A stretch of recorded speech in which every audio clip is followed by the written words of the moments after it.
Hi friends, welcome to Pavani vlogs. నేను silver వినాయకుని అయితే చూపిస్తానని చెప్పాను కదా ఫ్రెండ్స్. నేనైతే వెళ్ళాను చూపించడానికనే. మీకు మార్నింగ్ టైంలో వెళ్ళాను, అంటే 12 o'clock వెళ్ళాను. నేను ఫ్రీగా ఉంది, జనం అయితే ఎక్కువ లేరు.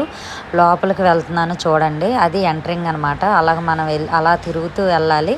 టికెట్ అంటే లేదు. లోపలికి వెళ్ళాక మాత్రం మనం దేవుడి దగ్గరికి వెళ్ళాలని అనుకుంటే, ఇక్కడ ఇద్దరు నించున్నారు చూడండి, అక్కడ ఉండి చూడాలనుకుంటే టికెట్ అవసరం లేదు.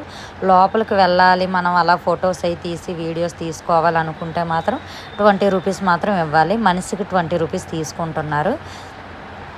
20 రూపీస్ అయితే తీసుకుంటున్నారు, ఎక్కువగా కూడా కాదు. అలా లోపలికి వెళ్ళి మన వీడియోస్ అయితే తీయడానికి నేనైతే 20 రూపీస్ ఇచ్చి లోపలికి అయితే వెళ్ళాను. దేవుని చూడండి, దేవుడి దర్శనం కూడా బాగా జరిగింది, చేసుకున్నాను. ఇంతవరకు ఎవరైతే వెళ్ళి చూడలేదో చూడండి. మార్నింగ్ టైంలో అయితే కొంచెం ఫ్రీగా ఉంటుందని చెప్తున్నాను. ఈవినింగ్ అంటే మరి ఎలా ఉంటుందో తెలియదు. నేను సండే వెళ్ళాను కాబట్టి చాలా జనం ఎక్కువ ఉన్నారు, చూడడానికి అయితే అవ్వలేదు. ఇప్పుడైతే మనస్ఫూర్తిగా దేవుడికి దండం పెట్టుకొని దర్శనం అయితే అయిపోయింది. వీడియో అయితే అంతే గైస్. నా ఛానల్ సపోర్ట్ చేయండి, షేర్ చేయండి, కామెంట్ చేయండి. అంతవరకు బాయ్ బాయ్.